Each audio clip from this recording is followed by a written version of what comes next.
여러분 안녕하십니까? 오늘 참으로 좋은 날입니다. 오늘 함께 나눌 하나님의 말씀은 출애굽기 19장 17절에서 19절까지 말씀이 되겠습니다. 우리 함께 읽겠습니다. 모세가 하나님을 맞으려고 백성을 거느리고 산에서 내려오매 그들이 산 기슭에 서 있는데 시내 산에 연기가 자욱하니 여호와께서 불 가운데서 거기 강림하심이라.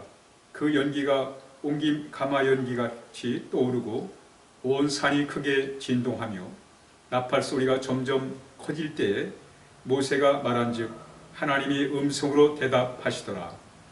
아멘. 이스라엘 백성들은 광야를 거쳐서 가나안을 가게 됩니다.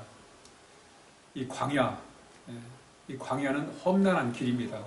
성경에 보면 광야는 불모지의 땅, 사람이 없는 땅, 사람이 살 수 없는 땅, 또 씨를 뿌려도 싹을 튈 수 없는 그런 불모의 땅입니다.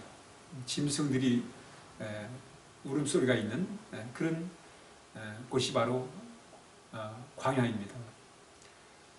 하나님은 왜 그 광야의 길로 이스라엘 백성을 인도하셨을까요? 바로 그 광야는 하나님을 만나는 곳이었습니다. 이스라엘 백성은 광야에서 하나님을 만나고 하나님을 경험했습니다. 성경에 보면 사도 바울도 사역을 시작하기 전에 광야로 나간 것을 말씀하고 있습니다. 예수님도 광야에서 시험을 받으셨습니다. 세례 요한도 광야에서 하나님의 말씀을 받았습니다. 광야는 바로 하나님을 만나는 곳이었음을 우리가 이 말씀을 통해서 알 수가 있는 것입니다. 우리는 이 광야 같은 세상에서 세상을 살아가면서 우리는 하나님을 만나, 이스라엘 백성들이 광야에서 하나님을 만나지 못했다면 살아갈 수가 없었습니다. 물도 없고 식량도 없는 그런 불완전한 그런 위험천만한 그런 광야에서 그들이 살아남을 수 있었던 것은 뭐냐면 하나님을 만났기 때문에 그들은 살 수가 있었던 것입니다. 광야는 하나님을 만나는 곳이 뿐만 아니라 이스라엘 백성은 광야에서 하나님의 말씀을 들었습니다. 이 광야라는 뜻은 미드바라라고 합니다. 광야라는 그 히브리어로 광야는 미드바라라고 해요.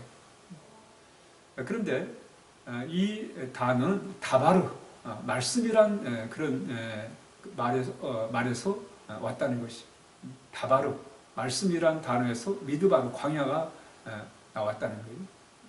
우리 이 요언을 따진다면 바로 광야는 뭐예요? 하나님의 말씀이 임하는 곳이다 라고 이렇게 설명을 드릴 수가 있겠습니다.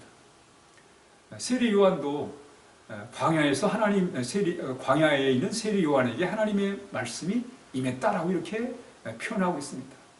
바로 오늘 모세가 광야에서 시내산에서 하나님의 말씀을 받는 장면이 바로 오늘 본문의 말씀이 되겠습니다.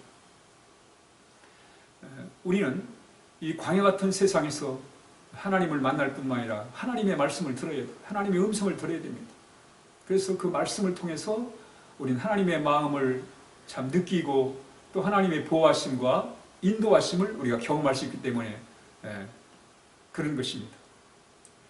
조한 비비언이라고 하는 분이 임재라는 책을 썼는데 그 책에서 이 광야에서 필요한 것은 하나님의 권능의 손길보다 바로 하나님의 마음이다 라고 이렇게 얘기했습니다. 우리가 이 세상을 살아가면서 정말 중요한 것은 하나님의 마음에 우리를 위로해 주시고 우리와 함께 해주시는 이 위로운 이 세상 삶 속에서 광야 같은 삶 속에서 정말 하나님이 우리의 마음을 만져주실 때 그 속에서 우리는 마음의 평안을 누리고 또 위로를 받고 안전한 삶을 살아갈 수 있음을 말씀하고 있는 것입니다. 그러므로 광야는 하나님을 만나는 곳이요 또 하나님의 말씀을 받는 곳입니다. 하나님을 만나지 않고 하나님 말씀을 듣지 않고는 살아갈 수 없는 것이 광야입니다. 이 세상도 마찬가지예요. 이 세상 나그네 같은 인생길에서 이 광야 같은 이 험난한 이 세상에서 우리가 살아갈 때 정말 하나님을 만나고 또 하나님의 말씀을 듣는 것은 매우 중요한 것입니다. 스데반 집사는 이 광야를 이스라엘 백성의 광야 교회를 거쳤다고 말씀하고 있습니다.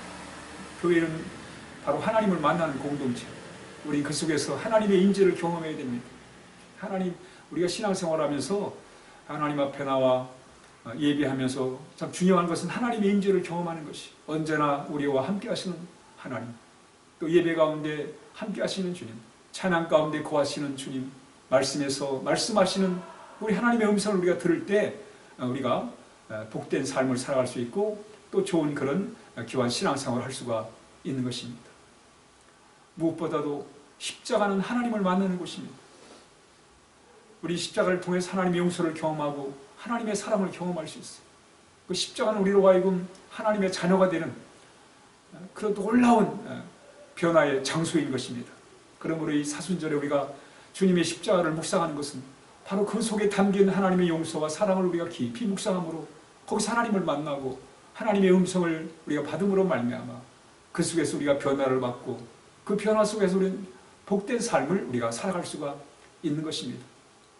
이스라엘 백성이 광야에서 하나님을 만나고 하나님 말씀을 들었던 것처럼 우리는 하나님의 교회를 통해서 또 십자가를 통해서 십자가를 바라볼 때 정말 거기서 하나님을 만나고 거기서 우리가 정말로 하나님의 놀라운 변화를 경험하는 그런 귀한 기회가 되어야 할 것입니다.